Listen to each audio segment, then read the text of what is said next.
ನಾನು ಚುನಾವಣೆ ನಿಲ್ತೀನಿ ಅಂದಾಗ ನಾನು ಟಿಕೆಟ್ ಕೊಡ್ತೀನಿ ಅಂತ ಮೊದಲು ಕರೆದವ್ರು ಯಡಿಯೂರಪ್ಪನವರು, ಬಿಜೆಪಿಯಿಂದ ಕೊಡ್ತೀನಿ ಬಾ ಅಂತ. ಆದ್ರೆ ಇಲ್ಲಿ ಬೇರೆಯವ್ರಿಗೆ ಮಾತು ಕೊಟ್ಬಿಟ್ಟಿದ್ದೀನಿ ಅಂತ ಹೇಳಿದ್ರು ಅವರು. ಪಕ್ಕದ ಕ್ಷೇತ್ರಕ್ಕೆ ಕೊಡ್ತೀನಿ ನಿಲ್ಲುವುದು. ಬೇರೆ ರಾಜಕೀಯ ಸ್ಥಿತ್ಯಂತರಗಳು ಬೇರೆ ಬೇರೆ ಕಾರಣದಿಂದ ಆ ಸಂದರ್ಭದಲ್ಲಿ ಕಾಂಗ್ರೆಸ್ ಇಂದ ನಿಂತ್ಕೊಂಡು ನಾನು ಗೆದ್ದ ಮೇಲೂ ಫಸ್ಟ್ ನನಗೆ ಆಫರ್ ಕೊಟ್ಟಿದ್ದರು, ಬಾ ನೀನು ಮಂತ್ರಿ ಮಾಡ್ತೀನಿ.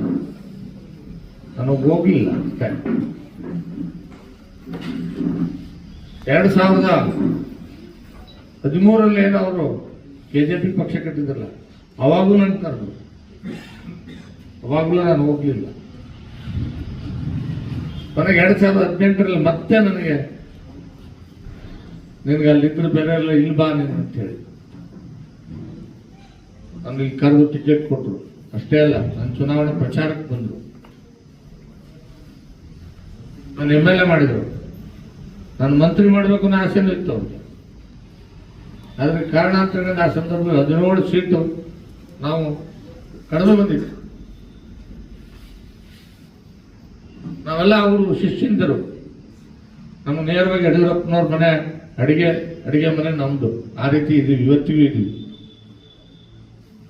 ಅವ್ರ ಬೆಡ್ರೂಮ್ಗೆ ಅಡಿಗೆ ಮನೆಗೆ ಹೋಗಿ ಅವ್ರ ಮನೆಗಿರೋ ಅಡಿಗೆನ ಸ್ವತಃ ಹಾಕೊಂಡು ಊಟ ಮಾಡಿಕೊಂಡು ಮನೇಲಿ ಕೂತ್ಕೊಂಡು ಅವ್ರ ಜೊತೆ ಅವ್ರ ಮಕ್ಕಳು ಎಷ್ಟು ಪ್ರೀತಿ ಮಾಡ್ತಾರೆ ಅಷ್ಟು ನಮ್ಮನ್ನು ಪ್ರೀತಿ ಮಾಡ್ತಾರೆ. 17 ಜನ ಬೇರೆಯವ್ರನ್ನ ಕರ್ಕೊಂಡು ಬಂದು ಮಂತ್ರಿ ಮಾಡಬೇಕಾದ ಸ್ಥಿತಿ ನಿರ್ಮಾಣ ಆಯಿತು. ಯಾಕಂದ್ರೆ ನಮ್ಮ ಸರ್ಕಾರ ಬರಬೇಕಾಗಿತ್ತು. ಹೀಗಾಗಿ ನಾವು ಯಾರು ಕೂಡ ಯಡಿಯೂರಪ್ಪನವ್ರು ಒತ್ತಾಯ ಮಾಡಲಿಲ್ಲ. ಬರೀ ಸುಮ್ಮನೆ ನೋಡ್ಕೊಂಡು ಟಿವಿನಲ್ಲಿ ಬರ್ತಾ ಇತ್ತು, ಇಲ್ಲ ಹುಟ್ಟುಹಬ್ಬ ಇತ್ತು. ಅವಾಗ ನನಗೆ ಯಾರೋ ಮಾಧ್ಯಮದವ್ರು ಹೇಳಿದ್ರು, ನಮ್ಮ ನಿಗಮ ಮಂಡಳಿ ಅಧ್ಯಕ್ಷ ಹೆಸರು ಅನೌನ್ಸ್ ಆಗ್ತಾ ಇದೆ. ಅವ್ರಿಗೆ ಮನೆಗೆ ಹೋಗಿ ಹೇಳಿದೆ, ನನಗೆ ನಿಗಮ ಮಂಡಳಿ ಬೇಕಾಗಿಲ್ಲ, ಬೇರೆ ಯಾರಿಗಾದ್ರೂ ಕೊಡಿ ಅಂತ. ಅವಕಾಶ ಸಿಕ್ಕರೆ ಮಂತ್ರಿ ಮಾಡೋದಂತ. ಈಗಂತೂ ಆಗಲ್ಲ ಅಂತ ಗೊತ್ತು ನನಗೆ. ಪಾಪ 17 ಜನಕ್ಕೆ ನೀವು ಕರ್ಕೊಂಡ್ಬಂದು ಬೇರೆಯವ್ರಿಗೆ ಮಾಡಬೇಕು, ಬೇರೆ ಯಾರಿಗೆ ಅವಕಾಶ ಕೊಡಿ ಅಂತ. ಇಲ್ಲ ನೀನು ಅಲ್ಲಿವರೆಗೆ ನಿಗಮ ಮಂಡಳಿ ತಗೊಂಡು ನೀನು ಚೆನ್ನಾಗಿ ಮಾಡ್ತೀಯ ಅಂತ ಹೇಳಿ ನನಗೆ ಅವಕಾಶ ಮಾಡಿಕೊಡು. ಇವತ್ತು ನಾವು ನೆನೆಸ್ಕೊಳ್ಬೇಕಾಗ್ತದೆ. ರಾಜಕಾರಣದಲ್ಲಿ ಯಾವತ್ತೂ ಹೇಳ್ತೀನಿ, ನೆನ್ಪಿಟ್ಕೊಳ್ಳಿ. ಯಾರೇ ಆಗಿರಲಿ, ನಾವು ನಮ್ಮನ್ನು ಯಾರು ಬೆಳೆಸ್ಯಾರ ಅವ್ರನ್ನ ನಾವು ನೆನೆಸ್ಕೊಳ್ಬೇಕು. ಕಾಂಗ್ರೆಸ್ನಲ್ಲೂ ನನಗೆ ಯಾರು ಸಹಾಯ ಮಾಡೋದು ಇವತ್ತು ನೆನಪಿಟ್ಕೊಂಡಿದ್ದೀನಿ. ನಾನು ವೈಯಕ್ತಿಕವಾಗಿ ಎದುರಿಗೆ ಬಂದರೆ ಅವ್ರು ನನ್ನ ಕಾಲು ಮುಟ್ಟು ನಮಸ್ಕಾರ ಮಾಡ್ತೀನಿ. ಯಾಕಂದ್ರೆ ನಮಗವರು ರಾಜಕೀಯ ಜೀವನಕ್ಕೆ ದಾರಿ ಮಾಡಿಕೊಟ್ಟಂಥವ್ರು.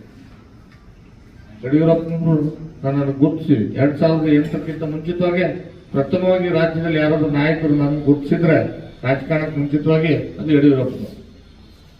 ಇವತ್ತು ಅಷ್ಟೇ.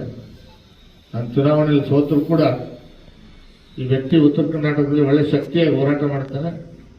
ಇವನಿಗೆ ರೈತರ ಒಂದು ಹೋರಾಟದ ನೇತೃತ್ವ ವಹಿಸುವಂತ ಕೆಲಸ ಕೊಡಬೇಕು ಅಂತ ಹೇಳಿ ಪಕ್ಷದಲ್ಲಿ ಇವತ್ತು ನನಗೆ ರಾಜ್ಯ ರೈತ ಮೋರ್ಚಾ ಅಧ್ಯಕ್ಷ ಸ್ಥಾನ ಕೊಟ್ಟಿರ್ತಕ್ಕಂಥ. ಇಲ್ಲಿ ಯಡಿಯೂರಪ್ಪನವ್ರ ಪಾತ್ರ ಬಹಳ ದೊಡ್ಡದಿದೆ ನನ್ನ ರಾಜಕೀಯ ಜೀವನದಲ್ಲಿ ಕೂಡ. ಅದಕ್ಕೋಸ್ಕರ 9ನೇ ತಾರೀಕು ನಡೀತಕ್ಕಂಥ ಏನು ಒಂದು ಅಭಿಮಾನೋತ್ಸವ ಸಮಾರಂಭ ಇದೆ, ಆ ಸಮಾರಂಭಕ್ಕೆ ಕರ್ನಾಟಕ ರಾಜ್ಯದಿಂದ ಸುಮಾರು 15ರಿಂದ 20 ಲಕ್ಷ ಜನ ಬರ್ಬೋದು ಅನ್ನೋ ನಿರೀಕ್ಷೆ ಇದೆ. ಈಗಾಗಲೇ 12 ಲಕ್ಷ ಜನರಿಗೆ ಅಲ್ಲಿ ಊಟದ ವ್ಯವಸ್ಥೆ ಮಾಡಲಾಗಿದೆ, ಎಲ್ಲ ವ್ಯವಸ್ಥೆಗಳನ್ನ ಮಾಡಲಾಗಿದೆ.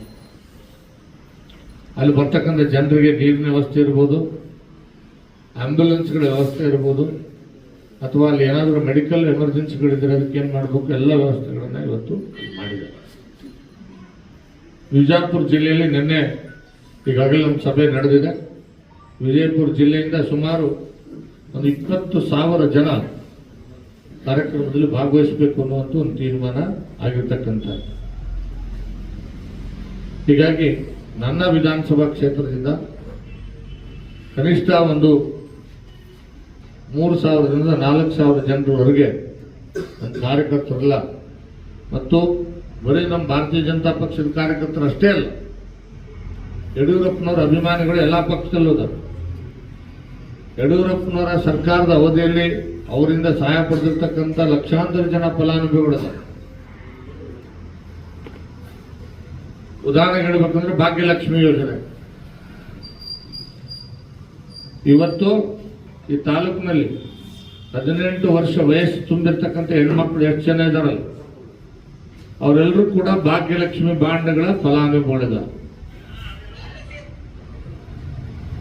ನೀವು ಅಜಮಾಸು ಬರೀ ಈ ತಾಲೂಕಿನಲ್ಲಿ ಹುಡುಕಿದ್ರೆ ಒಂದು 20-25 ಸಾವಿರ ಸಿಗ್ತದೆ.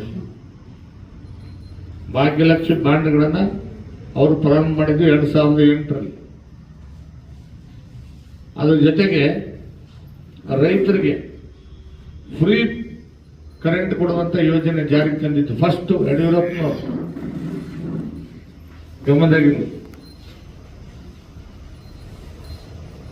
3% ಬಡ್ಡಿನಲ್ಲಿ ಸೊಸೈಟಿ ಸಾಲ ಇತ್ತು, ಅದನ್ನು 0% ಇಳಿಸಿದ್ರು.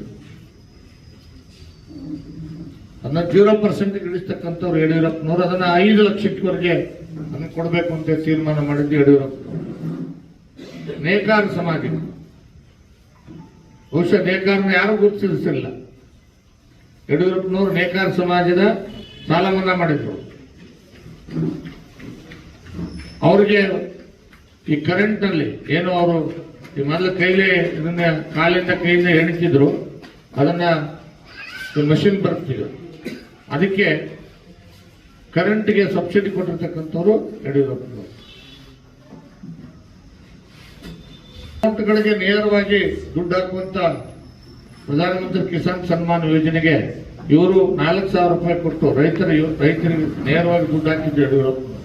ಕರ್ನಾಟಕದಲ್ಲಿ ಅದರಲ್ಲೂ ವಿಜಯಪುರ ಜಿಲ್ಲೆಯಲ್ಲಿ 169 ಹಳ್ಳಿಗಳನ್ನ ಪುನರ್ವಸತಿ ಮಾಡಿಕೊಟ್ಟಿದ್ದಾರೆ. ಪುನರ್ವಸತಿ ಅದಷ್ಟೇ ಅಲ್ಲ, ಕೆರೆ ನೀರು ತುಂಬ ಯೋಜನೆ ಸನ್ಮಾನ್ಯ ಈಶ್ವರಪ್ಪನವರು ನೀರಾವರಿ ಮಂತ್ರಿಗಳು, ಯಡಿಯೂರಪ್ಪನವರು ಮುಖ್ಯಮಂತ್ರಿ. ಜಿಲ್ಲೆಯ 124 ಕೆರೆಗಳನ್ನು ತುಂಬಿಸ್ತಕ್ಕಂಥ ತೀರ್ಮಾನ ಮಾಡಿದ್ದು ಯಡಿಯೂರಪ್ಪನವರು. ಮುಚ್ಚಿಬಿಟ್ಟಿದ್ರು ಹಿಂದಿನ ಸರ್ಕಾರಗಳಿದ್ದಾಗ. ಬಿ ಸ್ಕೀಮು ಇದು ಮಾಡಕ್ ಬರಲ್ಲ, ಡ್ಯಾಮ್ ಇರಿಸುತ್ತನ ಕೆನಲ್ ಮಾಡಕ್ ಬರಲ್ಲ ಅಂತಿದ್ರು. ಆದ್ರೆ ಇವ್ರೇನ್ ಮಾಡಿದ್ರಪ್ಪ ಅಂತಂದ್ರೆ ಎ ಸ್ಕೀಮು ಬಿ ಸ್ಕೀಮು ಯಾವುದೂ ಇಲ್ಲ, ಎ ಸ್ಕೀಮ್ ಬಿ ಸ್ಕೀಮ್ ಅಂತೇಳಿ ವ್ಯತ್ಯಾಸ ಮಾಡೋದು ಬೇಡ ಅಂತೇಳಿ ಡ್ಯಾಮ್ ಏರ್ಸೋದು ಆಮೇಲೆ ಇರಲಿ, ಮೊದಲು ಕ್ಯಾನಲ್ ಕೆಲಸ ಮಾಡೋದು ಅಂತೇಳಿ ಪ್ರಾರಂಭ ಮಾಡಿದ್ದು ಯಡಿಯೂರಪ್ಪನವರು. ಅನೇಕ ಯೋಜನೆಗಳನ್ನು ಯಡಿಯೂರಪ್ಪ ಮಾಧ್ಯಮದ ಸ್ನೇಹಿತರುಗಳು, ಕರ್ನಾಟಕದ ಜನರ ಅಭಿಮಾನದ ಉತ್ಸವ ಇದು.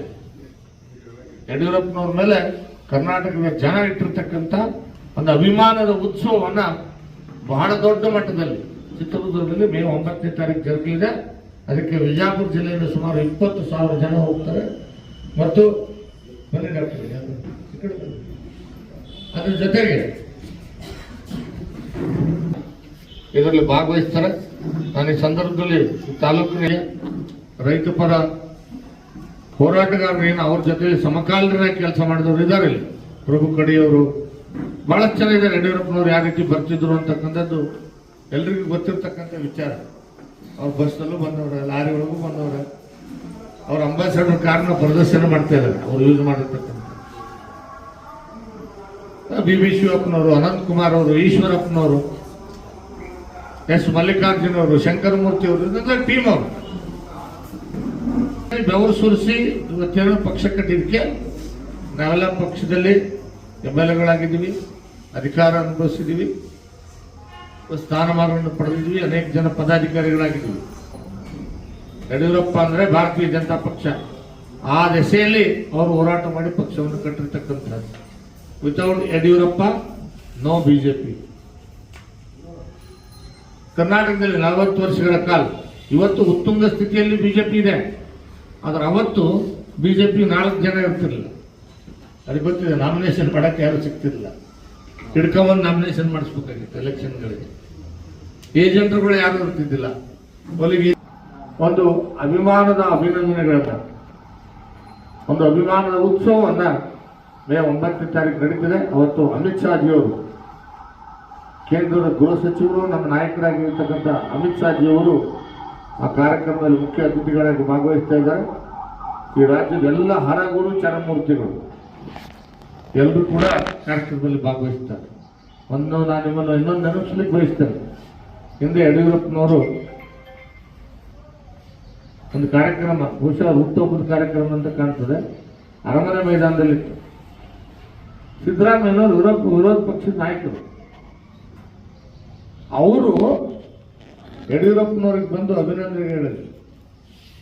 ಬಹುಶಃ ಅವತ್ತು ನನಗೆ ನೆನಪಿದೆ, ನಾನು ಇದ್ದೆ ಅಲ್ಲಿ. ಸಿದ್ದರಾಮಯ್ಯನವರು ಯಡಿಯೂರಪ್ಪನವ್ರ ಬಗ್ಗೆ ಮಾತಾಡಿದ ಮಾತುಗಳನ್ನು ಕೇಳಿದಂತೆ ಯಡಿಯೂರಪ್ಪನವ್ರ ಕಣ್ಣಲ್ಲಿ ನೀರು ಬಂತು. ರಾಜಕೀಯ ಹೋರಾಟಗಳು ಏನೇನೇ ಇರ್ಬೋದು, ಬೇರೆ ಬೇರೆ ಪಕ್ಷಗಳು ಇಟ್ಕೊಂಡು ಹೋರಾಟ ಮಾಡ್ಬೋದು, ಆದ್ರೆ ಅವರ ವೈಯಕ್ತಿಕ ಸಂಬಂಧಗಳು ಹೇಗಿತ್ತು ಅನ್ನೋದಕ್ಕೆ ನಾನು ನಿಜವಾಗ್ಲೂ ಕೂಡ ಅವತ್ತು ನನಗೆ ಬಹಳ ನೋಡಿದ ಖುಷಿ ಅನ್ನಿಸ್ತು. ಸಿದ್ದರಾಮಯ್ಯನವರು ಅಷ್ಟೇ ಅದ್ಭುತವಾಗಿ ಮಾತಾಡಿದ್ರು. ಅವರ ಮಾತುಗಳನ್ನು ಕೇಳಿದಂತೆ ಯಡಿಯೂರಪ್ಪನವರು ವೇದಿಕೆ ಮೇಲೆ ಕಣ್ಣೀರಾಗ್ತದೆ. ಅವ್ರ ಕಣ್ಣಲ್ಲಿ ಆನಂದ ಬಾಷ್ಪ ಉಕ್ಕಿ ಬಂತು. ರಾಜ್ಯ ಭವನವನ್ನು ಕಟ್ಟಿದಂತ ವ್ಯಕ್ತಿ ಯಾರು ಗೊತ್ತಾ? ಕಾಂಗ್ರೆಸ್ನವರಲ್ಲ, ಯಡಿಯೂರಪ್ಪನವರು. ಮುಸ್ಲಿಂ ಸಮಾಜದ ಹಜ್ ಭವನವನ್ನ ಬೆಂಗಳೂರಿನಲ್ಲಿ ಕಟ್ಟಿದಂತ ವ್ಯಕ್ತಿ ಯಾರಂದ್ರೆ ಯಡಿಯೂರಪ್ಪನವರು. ಅವತ್ತಿನ ಹಜ್ ಯಾತ್ರೆಗೆ ಹೋಗ್ಲಿಕ್ಕೆ ಯೋಜನೆಯನ್ನು ಪ್ರಾರಂಭ ಮಾಡಿದ ಕೇಂದ್ರದಲ್ಲಿ ವಾಜಪೇಯಿ ಅವರು, ರಾಜ್ಯದಲ್ಲಿ ಯಡಿಯೂರಪ್ಪನವರು. ಮುಸ್ಲಿಂ ಸಮಾಜದ ಬಂಧುಗಳಿಗೆ ಯಾವತ್ತೂ ಕೂಡ ಅವರು ದ್ವೇಷ ಮಾಡಲಿಲ್ಲ.